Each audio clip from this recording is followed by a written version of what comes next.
Does to Smith. Jabari for three and the win. Yeah! He got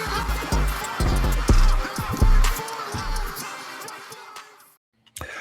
We are here to Field Rocks News. This is the Rocks Field Podcast. Of course, I'm your host, LaShard Binkley. I'm a credential writer covering your Houston Rockets and Rio Grande Valley Vipers for Rockets on their side. You can always find my tweets, of course, on X at Binkley Hoops. And you can find me weekly on Fox 26 with Nate Griffin talking about your Houston Rockets. And on today's show, we're going to be breaking down 3 reasons why I believe the Rockets are able to come away with their 115-101 victory over the Denver Nuggets this Saturday, early Saturday game against the Denver Nuggets. We're going to be breaking that down. Of course, I want to give a quick recap of the game. The Rockets started off strong. They started off with a 9-point lead early in the game. You could tell from the start the Rockets were going to be super aggressive, especially Kevin Durant. He came out super aggressive, determined not to lose this game after the last 2 really bad losses in 2 different ways. One, a controversial loss against the Nuggets a few days ago, and then that 25-point, absolutely embarrassing loss, probably the worst loss since Ime Udoka took over the Rockets. 25-point blown lead against the second worst team in the league.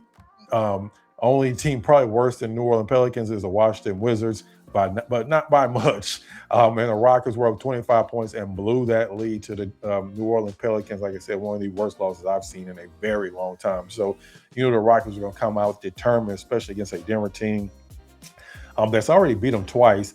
Had beat them 4 times in a row going back to last season. So you knew the Rockets were going to come out determined. You knew that Ime, the things he was saying about them after the last game in public, he said how embarrassing it was. I can imagine what he was saying to them in the locker room was probably 10 times as worse as what he was saying to the media. So you knew that the Rockets would come out motivated this game. They came out early, played really well in that first quarter. Then the second quarter kind of took a lull where they were struggling a little bit. Denver started to take a little bit of control of the game, but then they ended that half on a run where they were able to bump that lead up a little bit. Then that third quarter, that's when Sheppard just went crazy, especially towards the end of the quarter.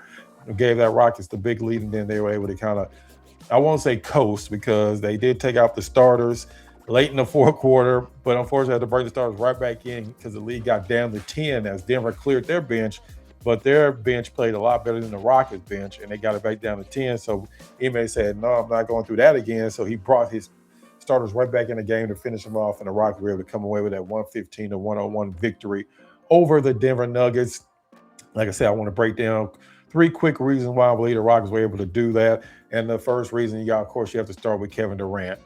Like I said earlier, Kevin Durant, this is the most, I would say, animated I've seen him on the court in a very long time. He's not usually one that's, doing a lot of trash talking on the court. Now, on social media, that's a whole different story, but on the court, he doesn't do a whole lot of trash talking or, demonstrative actions or anything like that. He was doing that throughout the entire game. Him and Bruce Brown were going at it. Him and Tim Hardaway Jr. were going at it.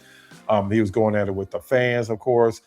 And then in that fourth quarter, when he hit that 3, he was dancing down the court. Something you rarely see from Kevin Durant. So you know that he was really up for this game. He finished with 31 points. Only had to take 14 shots to get there because he was 10-11 from the field. 5 of 6 from 3-point range, and 6 3-pointers is actually a lot for Kevin Durant. He's not a high volume 3-point shooter, but to have the 5 of 6, that was extremely efficient. He's on his way or really close to a 50-40-90 season at the age of 37, which is just completely amazing. And he was like the main reason why the Rockets were able to come away with this victory, because he was going out there doing whatever he could to give the Rockets this victory, because he knew that losing 3 straight games this season to Denver Nuggets, I won't say it would take him out of being able to catch them, but boy, it would make it a lot harder to be able to catch the Denver Nuggets if you've lost 3 games to them before we even get into January. Like I said, they had a losing streak going back to last year against the Denver Nuggets. To be able to come into their place early Saturday game after just playing them a couple of days ago and traveling to New Orleans and traveling back, that's just a huge victory for the Houston Rockets. And like I said, Kevin Durant did a much better job of not turning the ball over as well. He has struggled with his turnovers lately. So tonight he only had if I'm not mistaken, he only had a few turnovers tonight. Only 3 turnovers tonight, which made a huge difference. He had some game where he was having 5 or 6 turnovers, 7 turnovers in a game. So he did a much better job passing out of double teams. He also did a much better job of his teammates did a much better job of converting off of his passes. And one of the guys that did the best job out of anybody was Reed Sheppard. He's my number 2 reason. Reed Sheppard has had a little bit of up and down the last several games. He had those 2 big threes against New Orleans, wide open threes that could have sent it to a double overtime that he missed. But he didn't hang his head. He didn't sulk. He came right back out this game, and he played really well off of alperensengun and Kevin Durant. And that's when he's at his best. It's not when he's having to try to go one-on-one or be the point guards, when he's able to play off of those 2 guys. And that's what the Rockets need. They need an outlet for those 2 guys, because in the last 2 games, especially when it got rough and tough late in the game, they didn't have anybody to get the ball to when Durant was double, when Sengun was double. When the other guys were getting the ball, including Reed in those other 2 games, they were really hesitant. They didn't seem like they knew what they wanted to do with the basketball. But tonight, Reed Sheppard knew exactly what he wanted to do, because he scored at 28 points tonight.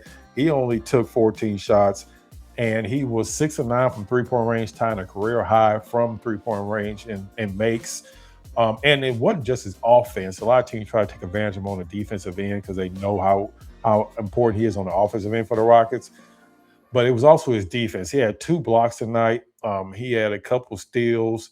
He was really aggressive on the defensive end.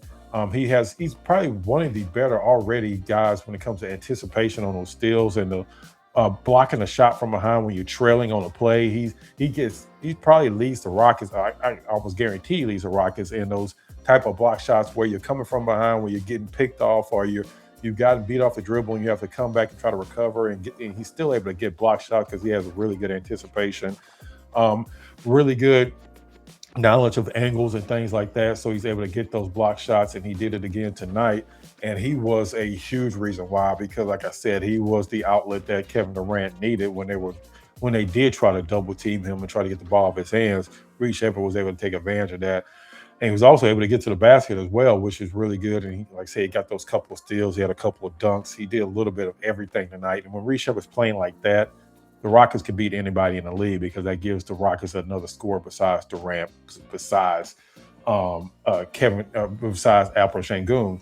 That gives the Rockets another guy that can actually go out there and give you some offense. So, like I was saying, Reed Sheppard was definitely a big reason why the Rockets were able to come away with that victory. And if he can continue that throughout the rest of the season and be a little bit more consistent on the defensive end, that would be a huge step for a Rockets team that definitely needs some type of consistent outside scoring. Because, like we said, we know that Ahmed Thompson has struggled from three-point range all year. Josh Okogie, after that hot start, has been kind of up and down. Jabari Smith is average from three-point range. He had a really good game tonight. He had a double-double as well, one of the most quiet double-doubles you'll have, but he was consistent the entire game. But the Rockets need that consistent outside shooting, and that's what they got from Reed Sheppard tonight. Like I said, 6 of 9, tying a career high, 6 made three-pointers. And the final and third reason why the Rockets were able to come away with this victory is because of their defense. The Rockets have built a reputation over, Ime Udoka's entire tenure of being a hard-nosed team, a defensive-minded team, a team that dominates on the boards, and that's something they hadn't been doing, especially in the last couple of games, was playing that type of defense, especially against New Orleans. New Orleans was able to get whatever they wanted in that second half, and that was a big reason why they came back from that 25-point deficit, because the Rockets took their foot off their neck. They didn't play that good defense in the second half, and they did play that defense tonight. They held the Denver Nuggets to 101 points, which is their lowest output of the entire season, by 6 points, by the way. Their lowest output coming into the game was 107 points. And the defense that they played on Jamal Murray. Jokic is Jokic. He's going to get his points, even though he only had 20 points because he was in foul trouble tonight because the Rockets were going at him really aggressively. But Jamal Murray struggled all game long. He scored 16 points, but he was only 4 for 13 from the field. Pretty much didn't have any type of impact in this game at all. He has 7 points off of and 1 bad fouls that he probably shouldn't have got, and that's the only reason why he even got to the 16 points. But he had basically no impact on this game. He scored 35 points against the Rockets the other night, and he was a big reason why they were coming away with that victory. But the Rockets were a lot more disciplined against him today. Didn't give up those open shots. stayed basically glued to his hip coming around the screen. They did a much better job on their switches.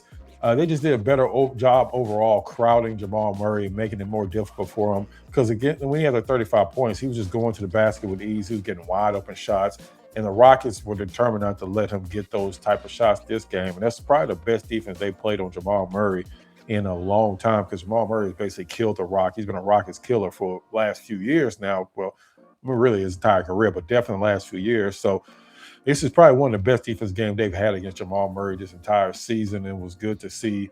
And just their overall defense, like I said, Jokic only had 20 points. Cam Johnson only made 2 shots. He struggled. The Rockets were flying all over the court. Like Ime said in the press conference after the game, much better defensive effort from start to finish. And this is the way the Rockets are going to win games. Yes, they are a better offensive team this year, but they're not going to be able to go out there and score 120, 130 points every game, especially against really good teams. You have to play defense, elite defense, if you want to advance in the playoffs. And of course, that's what the Rockets want to do, and that's what they did tonight. And they need to continue to do, because when they start to slip back in the habits of trying to just go out there and score 120 plus points and beat teams, that's when you run into trouble. Because in the NBA, going against elite teams can play defense. Denver plays defense. Oklahoma City plays, of course, really good defense. You have to play really good defense. The Rockets have to dominate on the boards. That's how they're going to win games consistently. It's not scoring 130 points a game. It's dominating on the defensive end and dominating on rebound. And that's exactly what they did tonight. They dominated on the defensive end. And that's why they were able to come away with that 115 and 101 victory. Of course, the Rockets are back in action tomorrow. They travel to Sacramento. So the weird schedule of them having several days off between games, that's done with. The Rockets don't have more than 1 day off between games until the end of January. Like I said, they have their back-to-back tomorrow.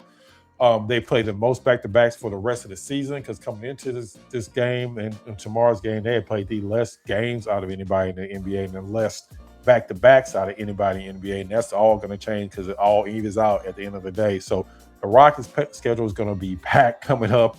We're definitely going to be covering all of that here on this channel.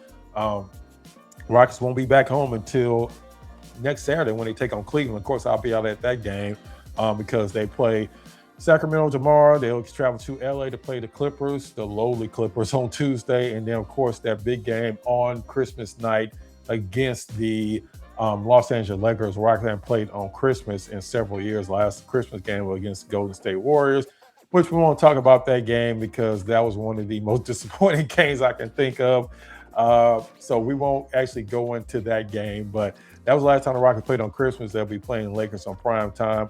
Like I said, they'll be back home on Saturday playing the Cleveland Cavaliers. And like I said, I'll be out of that game, bringing you all the pre and post game and everything in between. If you are subscribed to this channel, as usual, I appreciate the support. If you're not subscribed or is this your first time, thank you for checking out the channel, and make sure you like and subscribe to the channel, because as you see, we do a little bit of everything here on this channel. I'll continue to do it throughout the entire season.